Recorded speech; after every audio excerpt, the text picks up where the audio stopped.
us to buy some property, and we began to look around in our community at a place where we could potentially purchase a piece of property that would carry us for the long term.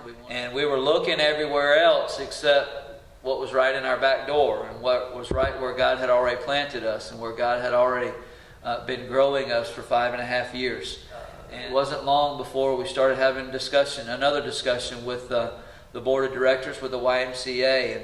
And they had a little over 6 acres here that they have never ever developed, and just weren't sure if they were ever going to do anything with it. And so we just started praying and asking God if that was where He wanted us. People knew us as the church at the Y. It wasn't long before we hammered out a deal with the board of directors and the YMCA to purchase that 6.5 acres, which we call home now.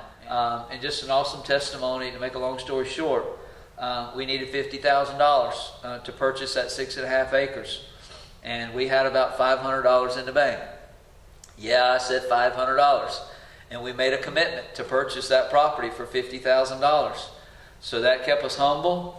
That kept us on our knees praying and just asking God to do what He wanted to do and could do and said that He would do in His own timing. And it wasn't long before God provided us with that $50,000. And we paid cash for the 6.5 acres that we own today. And we're right outside the back door of the old YMCA building that we met in for 5.5 years.